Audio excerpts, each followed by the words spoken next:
Hello friends, welcome to our channel. இன்றைக்கி நம்ம என்ன பார்க்க போகிறோம் அப்படின்னா 12th ரிசல்ட்டு இன்றைக்கி வெளியே இருக்குது. ஸோ மாணவர்கள் அனைவரும் வந்து 12th ரிசல்ட்டை வந்து பார்த்துருப்பீங்க. இப்போ வந்து டிஎன்இஏ கவுன்சிலிங்காக வெயிட் பண்ணுற மாணவர்களுக்கு கட் ஆஃப் அதிகமாக இருக்கா குறைஞ்சிருக்கா அப்படிங்கிறத பற்றி தான் இந்த பதிவில் வந்து பார்க்க போகிறோம். பெரும்பாலும் பார்த்திங்க அப்படின்னா நம்ம இந்த கட் ஆஃப் அப்படிங்கிறது வந்து மேக்ஸை வந்து அதிகமாக டிபெண்ட் பண்ணி இருக்கும் அப்படிங்கிறது எல்லாத்துக்குமே தெரிஞ்ச விஷயம் தான். ஸோ அப்போது கட் ஆஃப் வந்து 200க்கு நம்ம எவ்வளோ வாங்குகிறோம் அப்படிங்கிறதுல 100 மார்க் வெயிட்டேஜ் பார்த்திங்க அப்படின்னா மேக்ஸுக்கு இருக்குது.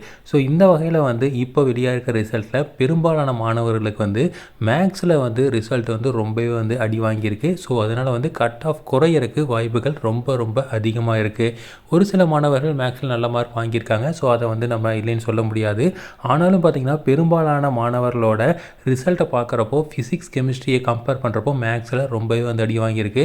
ஸோ நாங்கள் வந்து விசாரித்த வகையில் பார்த்திங்கன்னா மேக்ஸ் பேப்பர் ஈஸியாக இருந்ததுன்னு பல மாணவர்கள் சொல்கிறாங்க.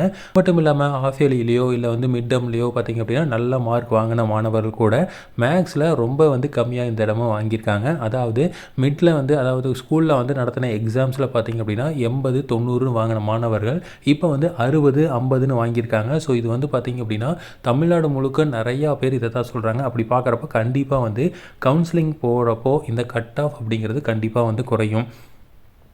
நிறைய மாணவர்கள் வந்து சொல்கிறாங்க.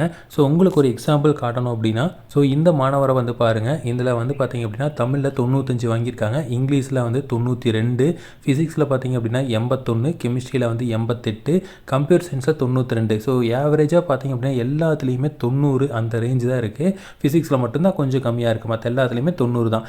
88 அப்படிங்கிறது மோரலில் சிமிலர் டு 90 அப்படின்னு எடுத்துக்கிட்டிங்க அப்படின்னா, மேத்தமெட்டிக்ஸில் பார்த்திங்க அப்படின்னா வெறும் 64. ஸோ இதில் பாருங்கள் 90 எங்கே இருக்குது, 60 எங்கே இருக்குது, கிட்டத்தட்ட 30 மார்க் வந்து கம்மி. இந்த தம்பி பார்த்திங்க அப்படின்னா கண்டிப்பாக வந்து நல்லா படிக்கிற பையன், கண்டிப்பாக இதில் 90 மார்க் வாங்கக்கூடிய ஒரு பையன் தான். 540, 550 கண்டிப்பாக இந்த தம்பிக்கு வந்திருக்கணும். ஆனாலும் பார்த்திங்க அப்படின்னா வரல. ஸோ இது என்னன்னு பார்த்தீங்கன்னா நிறையா பேர் வந்து இந்த மேக்ஸில் ரொம்பவே வந்து கம்மியாக வாங்கியிருக்காங்க. ஸோ இதனால் பார்த்திங்க அப்படின்னா கண்டிப்பாக கட் ஆஃப் வந்து ரொம்ப குறையும். ஸோ இந்த கட் ஆஃப் குறையிறது வந்து ஆல் ஓவர் தமிழ்நாட்டில் இருக்கிற எல்லா மாணவர்களுக்கும் குறையிறது அப்படிங்கிறதுனால நம்ம லாஸ்ட் டைம் என்ன வந்து கட் ஆஃபுக்கு இந்த காலேஜ் கிடச்சிது அப்படின்னு நம்ம சொல்கிறது வந்து கண்டிப்பாக இந்த இடத்துல வராது. கண்டிப்பாக வந்து ஒரு 10 மார்க்காவது வந்து கம்மியாகும். ஃபார் எக்ஸாம்பிள் வந்து 190க்கு பிஹெச்சியில் ஒரு கோர்ஸ் கிடச்சிருக்கு அப்படின்னா இப்போ வந்து 180க்கே அந்த கோர்ஸ் கிடைக்கிறதுக்கு வாய்ப்புகள் இருக்குது. ஆனால் ரேங்க்கு படி பார்த்திங்க அப்படின்னா நமக்கு வந்து வித்தியாசம் வராது. ஸோ இதை நல்லா தெரிஞ்சுக்குங்க. அதாவது கட் ஆஃப் பார்க்குறது வேறு, ரேங்க்கை பார்க்குறது வேறு. இப்போ ஒரு உதாரணத்துக்கு 1500வது ரேங்க்குக்கு பிஹெச்சியில் மெக்கானிக்கல் கிடச்சிருக்கு அப்படின்னா கண்டிப்பாக வந்து இந்த டைமும் வந்து 1500வது ரேங்க்குக்கு அந்த மெக்கானிக்கல் கிடைக்கும்.